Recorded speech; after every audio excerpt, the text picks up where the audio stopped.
Hi, welcome to our latest bonus chat. This is from our pod recording looking back over Italy v Ireland. If you missed it, you'll find it on Apple, Spotify, and all the other usual places. Well, we've reached the end of another Six Nations campaign, one that started brightly enough for Ireland with the Triple Crown, but ended with much disappointment in the final 2 weeks. But all we can do now is look forward, and with the retirement of three legends in Messrs. O'Mahony, Murray, and Healy, this is a good opportunity to look across the 15 positions to see what kind of options Ireland have with a summer tour, plus some big tests against the Southern Hemisphere nations to come later in the year. We're going to start with David, who's going to focus on the backs for us. Yeah, so it's an interesting depth chart. I started looking at this and the lower numbers are easy to do, and the further back I got, the more kind of iffy it gets. So obviously at the top of our depth chart we have in the nine position we have Gibson Park. I would have said before this tournament that he's probably going to go on the Lions tour. After the tournament, I'm not 100% sure. So that kind of remains to be seen, but certainly a summer tour to Portugal will be wasted on him. So the next in line, he's already taken up the mantle in Munster. I'm not sure what the timeline on his return from injury is, but you would imagine Craig Casey will be the next up. Behind him has traditionally been Caelan Blade. He's one of the older guys. He's only 30, so he's older, but he's not old. He's still got a few years left in him. And then below that, I think I had you can kind of switch these two around. I don't have Nathan Doak placed particularly high. I think he's a fine player for Munster, or for Ulster rather. I don't know if he's the next step. So I have below Blade. I have three players all kind of level with each other, and it's really up for debate which of the three takes which of the stack. But that would be Matt Devine for Connacht, Ben Murphy for Connacht, and Fintan Gunn from Leinster.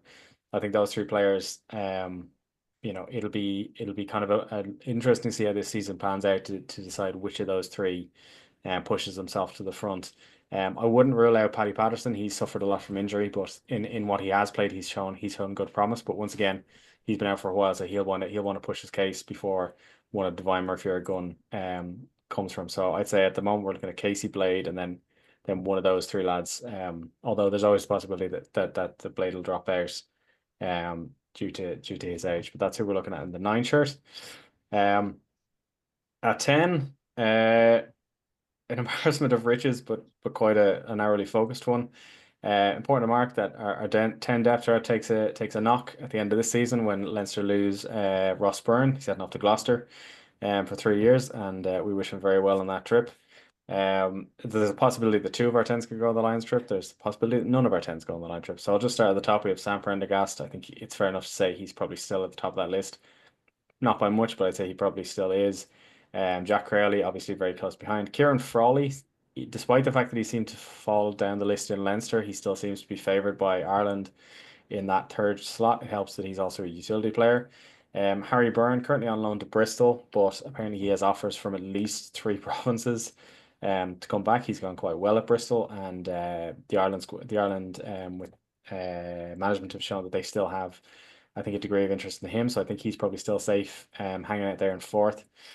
Below that, it kind of I wasn't 100% sure who else they would go for after that.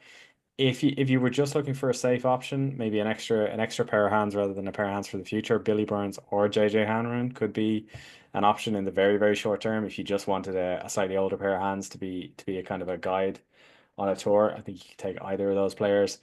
And then below that we have the duo up in Ulster of Aidan Morgan and the much younger Jack Murphy. Um, Debatable which of those has impressed more for Ulster this season. Murphy probably would have the edge on Morgan, but it'd be a very narrow thing. I think for the moment it's Prendergast, Crowley, Frawley, Harry Byrne. And then if we had to fight for a fifth slot below that, I don't think it's 100% clear who they'd go for beyond that level. Moving on into the centers. I was discussing this actually with my mom, big fan of the podcast, earlier today, and we just noted that Ireland have had a stalwart set of centres for a few years. The big four in Bundy Aki, Robbie Henshaw, Stuart McCluskey, and Gary Ringrose. All of those guys are now over the age of 30. Ringrose is the only one who's younger than I am. I'm 31. He's the only one younger than me. He's just turned 30. I think Henshaw and McCluskey are both 32. Aki's a bit older than that. So they all have a few years in them, but they're all going to age out at the same time. And when we don't have a lot of players below that, that could be a problem. So in the 12 shirt below Aki and Henshaw, I have Jamie Osborne. He's played at 15 for Ireland, but he's played a lot of 12 for Leinster, particularly last season. I think a lot of us hope that that's where he will end up.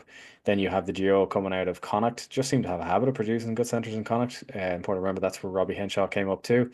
Cathal Ford and Hugh Gavin will be the next two up in that 12 shirt.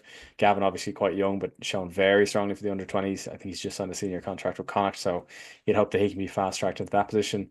Over in the 13 shirt, it's not overly clear. It's been a position that Gary Ringrose has dominated for so long, and when he's been out, Robbie Henshaw is able to switch across, so it hasn't really been an issue. I'm going to throw in Tom Farrell. He's an older player, but I think he could be good for a few caps, and I don't think it'd be a bad thing to show that a player can show a lot of form and at an older age and still get a look in. Below him, you've got James Hume and Jude Postlewaite up in Ulster. I would say would be the next two up there. Hume obviously already represented with Ireland in the A squad before an unfortunately timed knee injury. I think if he can show some of the form he got him into the squad, he'll be next up there. Postlewaite, and then um, not often mentioned in the conversation, but I think he would be the next one up because I think he's the most experienced would be Liam Turner from Leinster.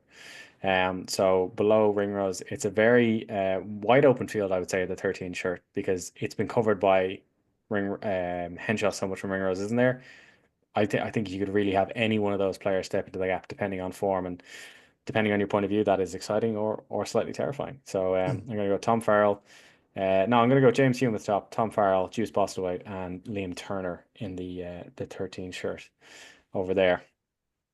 Moving on out to the back three. This was the conversation I really had where I was like, I really don't know where we go beyond the players we have at the moment. I think it's a testament to how solid those players have been that it's not 100% clear who's going to be behind them now. James Lowe is 32. Hugo Keenan, he's been so good for the last few years, it's easy to forget. He's still a young man, he's still in his 20s, so I'd say he'll hold that shirt for a while.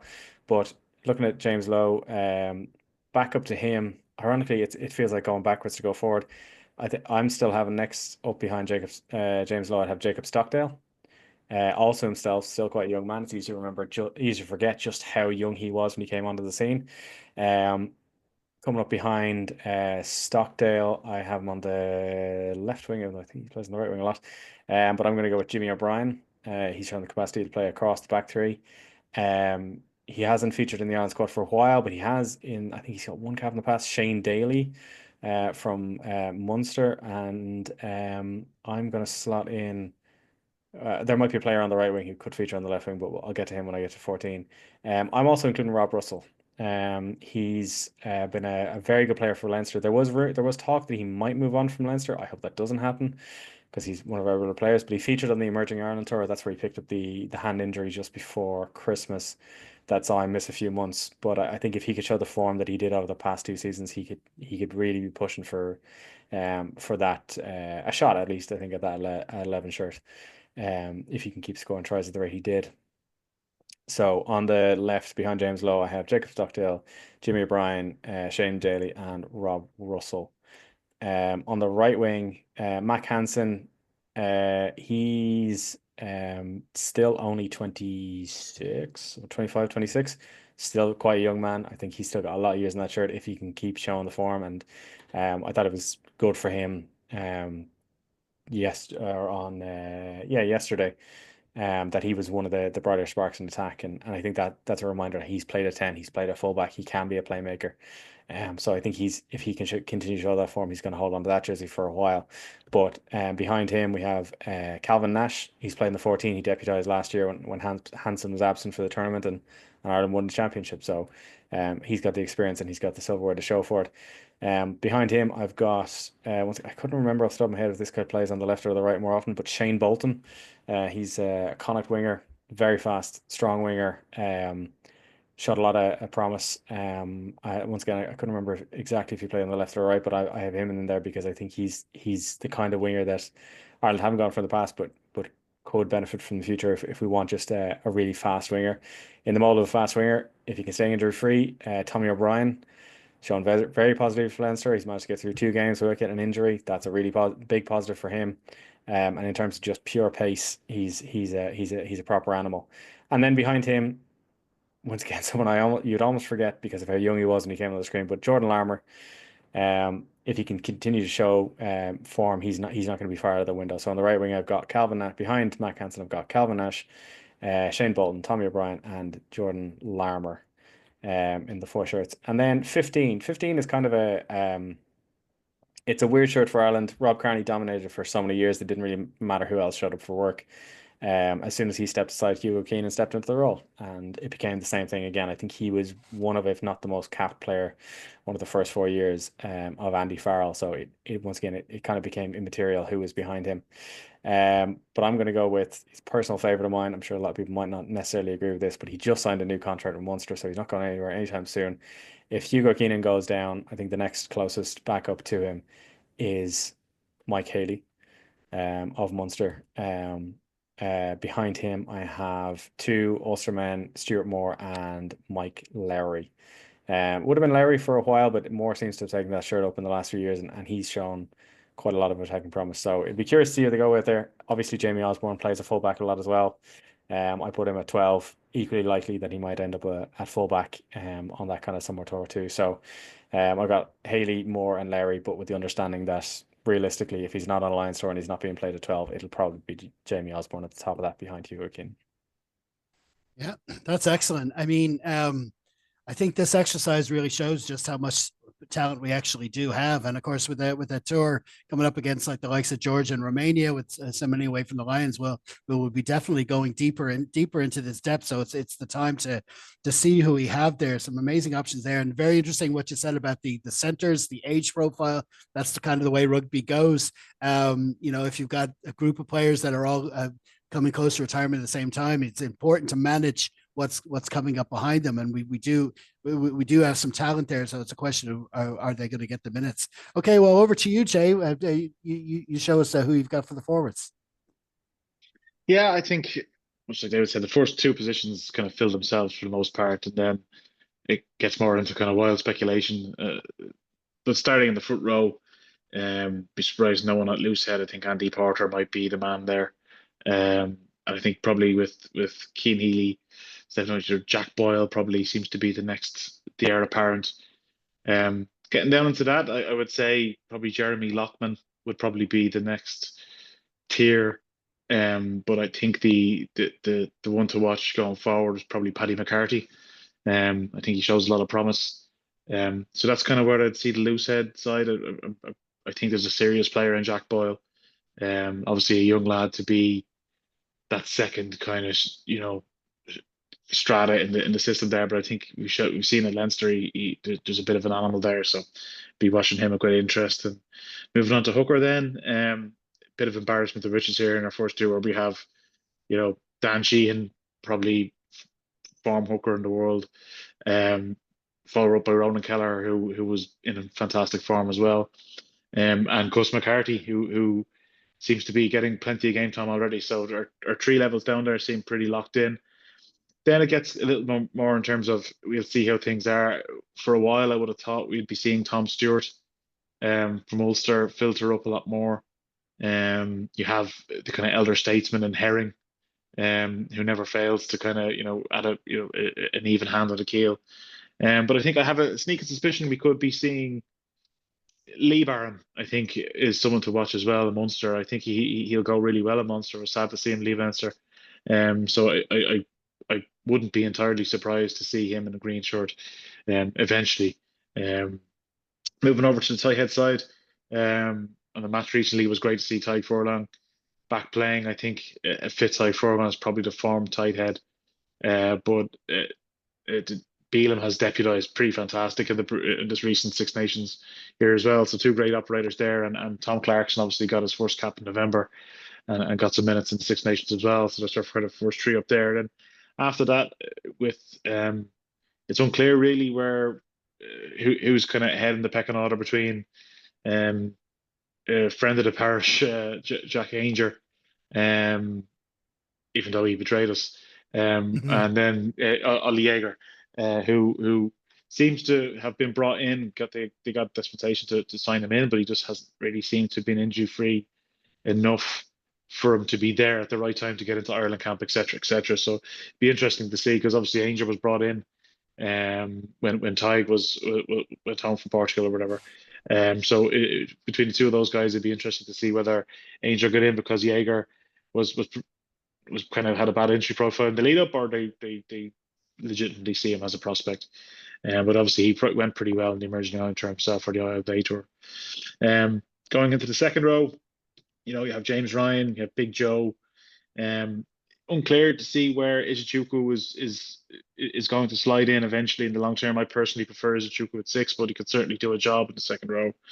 And then for guys that maybe haven't made the camp yet, I think I'm really looking forward to eventually seeing Adogbo get fit again. He seems to be that sort of top end power that we don't see in Ireland very often. And then Evan O'Connell, it seems to be to the manner born, really. Didn't have the best game the last time we saw him out, but he definitely seems to be an operator there. And he has a famous relative you'd be happy to know, one Paul. At 5, then Tyg Byrne seems to be the choice there whenever we're going against class opposition. Technically, Hendo is still an option. I wouldn't want to see Henderson involved much more.